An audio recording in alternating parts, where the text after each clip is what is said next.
Basically एक story बताता हूँ कोऑपरेटिव की क्या ताकत है। टिटोडी सबको पता है, घोंसला बना के अंडा नहीं देते। एक समुद्र के किनारे एक टिटोडी ने अंडे दिए, तो समुद्र का पानी आया और अंडे ले गया। और टिटोडी ने समुद्र के किनारे इतना चिल्लाई तो दूसरा पक्षी कबूतर आया, तो क्यों चिल्ला रही हो? बोले समुद्र मेरे अंडे ले गया, मैं अंडे मांग रही हूँ, मेरे अंडे वापस दो। थोड़ी समुद्र से अंडे वापस आएंगे, वो तो गए नहीं आएंगे। बोले देना है तो सहकार दो वरना चले जाओ। तो कबूतर भी उसके साथ में चलो, मैं भी चिल्लाता हूँ, वो भी लग गया। ऐसे एक एक अलग अलग जानवर पक्षी आते गए, जुड़ते गए, तो पूरा जंगल इकट्ठा हो गया। फिर भी समुद्र अंडे वापस नहीं दे रहा था। फिर वहां से गरुड़ निकला। गरुड़ को भी सबने मिलकर देना है तो सहकार दो वरना चले जाओ, वो भी जुड़ गया। और गरुड़ किसका वाहन है? हम सब हिंदू धर्म से बिलोंग करते हैं, आप सबको पता है ना, विष्णु भगवान का वाहन है। तो विष्णु भगवान को बाहर निकलना था, देखा तो गरुड़ तो है नहीं उसका वाहन। तो कहाँ गया? तो बोले सब पूरा जंगल और टिटोडी के अंडे समुद्र ले गया, वहां लग गए। तब विष्णु भगवान आए, तो उसने समुद्र को बोला तू इसके अंडे वापस दे, मुझे बाहर जाना है। एक ताकत होती है, समुद्र देवता प्रकट हुए और टिटोडी के अंडे वापस आए। भारत माता के, भारत माता के, भारत माता के। नमस्ते सदा वस्तले मातृभूमि 3 दिवसीय ट्रेनिंग में आए हुए अमरेली डिस्ट्रिक्ट के विभिन्न तहसील, धारी तहसील, अमरेली तहसील, लाठी तहसील, 3 तहसील से आए हुए सभी महिलाएं, यहाँ के एनसीए के सीईओ, सभी का एनसीए में स्वागत है। मैं अमरेली डिस्ट्रिक्ट यूनियन के अध्यक्ष के तौर पे 3री दफा ट्रेनिंग में यहाँ सबको लेके आया हूँ। यहाँ से सीख के तो बहुत लोग जाते हैं, यहाँ पूरा साल ट्रेनिंग एनसीए में चालू रहती है। विभिन्न स्टेट से लोग आते हैं, बहुत लोग सीख के भी जाते हैं, लेकिन सीख के जाना कोई फायदा नहीं है। यहाँ क्या सीखा वो अपने वहाँ जाके अप्लाई क्या किया वो फायदा है।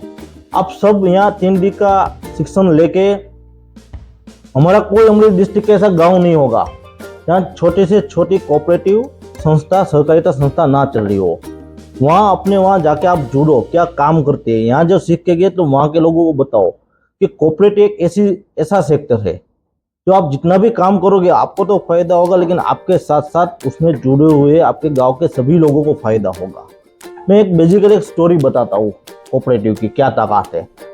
टिटोडी सबको पता है, अपना पक्षी है, वो कभी घोंसला बना के अंडा नहीं देते, जमीन पर ही अंडा देती है।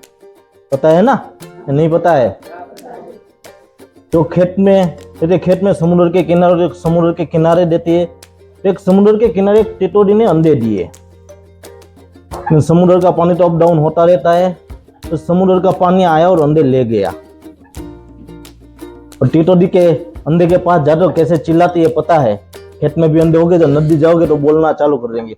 और टिटोडी ने समुद्र के किनारे इतना चिल्लाई तो दूसरा पक्षी कबूतर आया, तो क्यों चिल्ला रही हो? बोले समुद्र मेरे अंडे ले गया, मैं अंडे मांग रही हूँ, मेरे अंडे वापस दो। कबूतर बोले ऐसे थोड़ी समुद्र से अंडे वापस आएंगे, वो तो गए नहीं आएंगे। बोले देना है तो सहकार दो वरना चले जाओ। तो कबूतर भी उसके साथ में चलो, मैं भी चिल्लाता हूँ, वो भी लग गया। फिर एक कुत्ता आया, बोले आप दोनों क्यों चिल्ला रहे हो? बोले कबूतर ने बोले टिटोडी के अंडे समुद्र ले गया। और बोले वो थोड़ी अंडे वापस आएंगे। तो उसको भी वही बोला, देना है तो सहकार दो, सलाह नहीं चाहिए। तो भी कुत्ता भी जुड़ गया। ऐसे एक एक अलग अलग जानवर पक्षी आते गए, जुड़ते गए, तो पूरा जंगल इकट्ठा हो गया। फिर भी समुद्र अंडे वापस नहीं दे रहा था। फिर वहां से गरुड़ निकला। गरुड़ ने बोला कि आप सब पूरा जंगल यहाँ इकट्ठा है, क्या कर रहे हो, क्यों चिल्ला रहे हो? बोले टिटोडी के अंडे समुद्र ले गया है, वापस नहीं दे रहा है। तो भी बोले ऐसे अब सब इकट्ठा हो गए तो कहां से वो वापस आएगा? ऐसे समुद्र कभी नहीं देगा। तो उसको भी सबने मिलकर देना है तो सहकार दो वरना चले जाओ, वो भी जुड़ गया।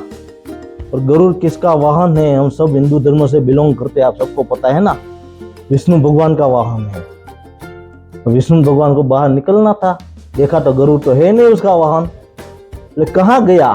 तो बोले सब पूरा जंगल और टिटोडी के अंडे समुद्र ले गया, वहां लग गए। तब विष्णु भगवान आए तो उसने समुद्र को बोला तू इसके अंडे वापस दे, मुझे बाहर जाना है।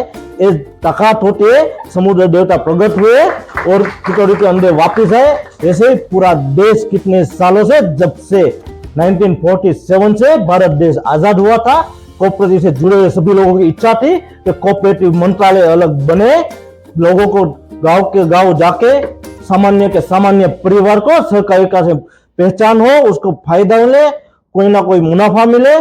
तो देश ने सोचा और देश में एक ऐसा विश्वव्यापी नेता है नरेंद्र मोदी जी, उसने पूरे सहकारिता लोगों की बात सुनी और सरकार मंत्रालय अलग बना के और देश के सबसे ताकतवर लीडर माने जाने वाले दूसरे नंबर अमित भाई शाह को सरकार मंत्रालय दिया और उसको मंत्री बनाया।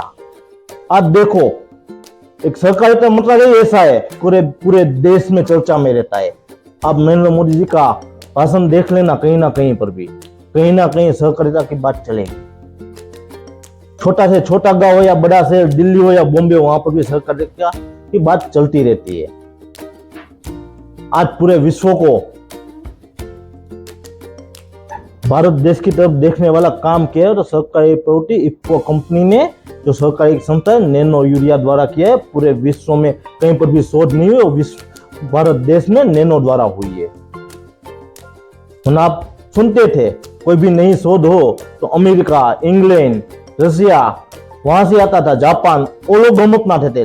पहली बार उल्टी गंगा बहना चालू है, नैनो यूरिया भारत देश में सहकारिता संस्था इफ्को द्वारा संशोधन किया गया और आज अमेरिका, इंग्लैंड हो या रशिया हो, यहाँ भारत देश से यहाँ से आयात है वहां लेके जा रहा है।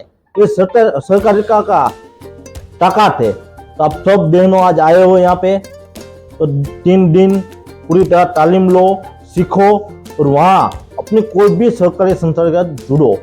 और हमारी एक दूसरी संस्था चल रही है, कृषि ग्राम विकास सहकारी सोसाइटी, पूरे स्टेट लेवल की मान्यता है, अमरेली से स्टार्ट हुई है। उसे स्थापक चेयरमैन मेरे पापा है, अभी चेयरमैन मैं हूँ। हमने एक पायलट प्रोजेक्ट किया था, राखी रक्षाबंधन पे सब बहनों आप यहाँ आया, सब बहन अपने भैया की रक्षा के लिए राखी बांधते हैं ना, बाहर से परचेज करते हैं, लेकिन हमने उस संस्था ने खुद राखी बनाना चालू किया। उससे राखी की टाइम पे तो सब दिखी जाएगी, लेकिन घर पे जो महिला कुछ काम नहीं करती, घर का काम खत्म हो जाने के बाद फ्री बैठी रहती है, तो हम उसको उसके घर पे वो राखी का जो रॉ मटेरियल होता है वो देते हैं, वो राखी बनाती है, फिर उसका हम पेमेंट देके वो संस्था खरीदती है, बाहर बेचती है।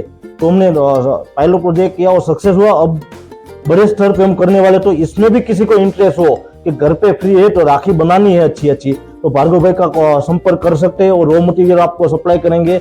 आप जितनी अच्छी राखियां बनाएंगे, जितनी ज्यादा बनाएंगे, घर के पे बैठे आप उसका मुनाफा ले सकते हो। तो भी सहकारी संस्था है और लोगों को फायदा होगी। और उसका जो अभी थोड़ी देर पहले मेरे पापा ने बताया, तो संस्था मुनाफा करेगी तो एज ए चेयरमैन के रूप मेरे घर पे वो प्रॉफिट नहीं आएगा, डिविडेंड देख के उसके साथ जो जुड़े हुए लोग हैं उसी के घर पे वापस जाएगा।